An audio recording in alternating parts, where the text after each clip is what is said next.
Hello everyone, welcome back to exam bro. दोस्तों, आज एक बहुत खुशी की बात है कि इंडियन पोस्ट में वैकेंसी निकली हुई है जीडीएस की। दोस्तों, ये जो भर्तियां होंगी ये पूर्ण तरीके से स्थायी होंगी, यानी परमानेंट होगी। और इसमें किसी प्रकार का कॉन्ट्रेक्चुअल बेसिस नहीं होगा, यानी कि आपको पूरी तरीके से आपकी पूरी की पूरी सरकारी नौकरी होगी। तो आइए जानते हैं इसके बारे में डिटेल में। जैसा कि आपके सामने नोटिफिकेशन आया हुआ है, पोस्ट ऑफ ग्रामीण डाक सेवक का साइकिल थर्ड का, तीसरे साइकिल का, 2020 से लेकर 21 के दिल्ली सर्कल का। इसके साथ ही आपका तमिलनाडु और आंध्र प्रदेश का भी निकला हुआ है, तो आप जाके उनकी ऑफिशियल वेबसाइट में जाके भर सकते हैं। ये भर्तियां आपकी 3 पदों के लिए भरी जाएंगी, जिसमें आपका ब्रांच पोस्ट मास्टर है, आपका असिस्टेंट ब्रांच पोस्ट मास्टर है तथा डाक सेवक है। तो दोस्तों अब देख लेते हैं इसकी एजुकेशन क्वालिफिकेशन के बारे में। देखिए, मैं एजुकेशन क्वालिफिकेशन के बारे में बताता हूँ कि पहले तो आपको 10वीं पास होना चाहिए, इसमें सीधे लिख रखा है यहाँ पे। सेकेंड ईयर स्कूल एग्जामिनेशन पास सर्टिफिकेट होना चाहिए। साथ ही आपने जो 10th करी है उसमें आपका मैथमेटिक्स यानी कि मैथ होनी चाहिए और इंग्लिश जरूर होनी चाहिए, वरना आप इसको एलिजिबल नहीं है। और साथ ही आप जिस स्टेट के लिए अप्लाई कर रहे हैं उस स्टेट की आपको लोकल लैंग्वेज आनी चाहिए। ठीक है दोस्तों, फॉर एग्जांपल जैसे आप उत्तराखंड से बढ़ रहे हैं तो आपको उत्तराखंड की लैंग्वेज आनी चाहिए, कुमाऊनी या गढ़वाली। या आप पंजाब से बढ़े तो पंजाबी आनी चाहिए। इसी तरह जिस भी स्टेट की जो भी लोकल लैंग्वेज होती है वो आपको आनी चाहिए, तभी आप उस स्टेट के लिए फिल कर सकते हैं। फिलहाल ये पोस्टें आंध्र प्रदेश, दिल्ली और तेलंगाना के लिए निकली पड़ी हैं। तो आंध्र प्रदेश और तेलंगाना की लोकल लैंग्वेज आपको आनी चाहिए। दिल्ली की हिंदी है ही, तो आप इन जगह के लिए भर सकते हैं, अप्लाई कर सकते हैं। ठीक है, आपको कैसे अप्लाई करना है मैं बताता हूँ।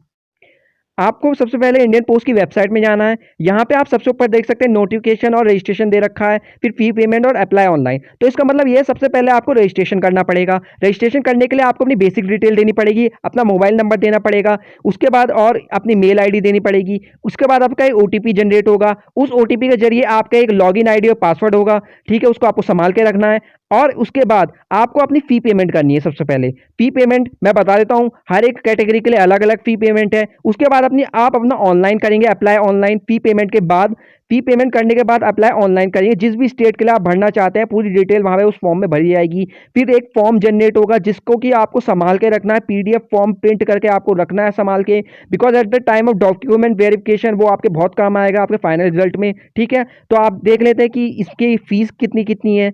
अगर यूआर कैटेगरी, ओबीसी और ईडब्ल्यूएस के लिए इसमें फीस रखी गई है, जबकि इसमें एसटी एससी कम्युनिटी के लिए कोई फीस जारी नहीं करी। साथ ही फिजिकल हैंडीकैप जो बच्चा दिव्यांग है उसके लिए इसमें कोई फी नहीं है, तो आप इसे अप्लाई कर सकते हैं। दोस्तों, बात कर लेते हैं सैलरी स्ट्रक्चर की। इसमें सैलरी क्या क्या आपको मिलेगी। देखिए, बीपीएम की जो सैलरी है इसमें, यानी कि ब्रांच पोस्ट मास्टर की, वो 12,000 है अगर आप 4 घंटे काम करते हैं। अगर आप 5 घंटे काम करते हैं तो 14,500 है। इसके बाद डाक सेवक और एबीपीएम की आपकी 10,000 है अगर आप 4 घंटे काम करते हैं, और अगर आप 5 घंटे काम करते हो तो 12,000 है, जो कि काफ़ी अच्छी सैलरी है in comparison to starting salary के। आप इसके अलावा आपको बहुत टाइम मिलेगा, आप अपनी कोई और प्रिपरेशन भी कर सकते हैं। बात कर लेते हैं इसमें आपकी आयु क्या होनी चाहिए। दोस्तों, इसमें आयु सीमा 18 से 40 साल तक रखी गई है, और आपका जो डेट ऑफ नोटिफिकेशन के हिसाब से रखी गई है कि आपका 27 जनवरी से ही आपकी डेट मानी जाएगी, जो भी आपकी जन्म तारीख होगी। उसके बाद ये देखिए, कुछ रिलैक्सेशन दिया गया है इन कैटेगरी को। जैसे आपका एसटी एसटी के लिए 5 साल का रिलैक्सेशन दिया गया है, यानी कि आप 45 साल तक भर सकते हैं। और ओबीसी के लिए आपका 3 साल का भरा गया है, यानी कि आप 43 ईयर तक भर सकते हैं। इसके अलावा यूआर और ईडब्ल्यूएस के लिए यहाँ पे कोई छूट नहीं है। अब इसमें सिलेक्शन होगा कैसे। दोस्तों, इसमें टोटल सिलेक्शन आपका कोई एग्जाम नहीं होगा। हाँ जी, इसमें कोई एग्जाम नहीं होगा। आपका जो भी आपके 10th में मार्कशीट होगी, आपकी जितने भी मार्क्स होंगे आपके 10th में, वो आपका यहाँ पे एक लिस्ट बनेगी, फाइनल लिस्ट बनेगी। जिसके ज़्यादा मार्क्स होंगे उसकी नौकरी यहाँ पे लग जाएगी, यानी मेरिट बेस पे होगा। और टोटली आपको कोई एग्जाम नहीं होगा, बस आपके नंबर अच्छे होने चाहिए 10वीं में। आपने अभी 10th पास आउट करा है तो आप इसे जरूर भर लो। और अगर आपको ये लोकल लैंग्वेज और आप इस स्टेट से बिलोंग करते हो या इस स्टेट से बिलोंग नहीं भी करते तो आप इसे अप्लाई कर दो।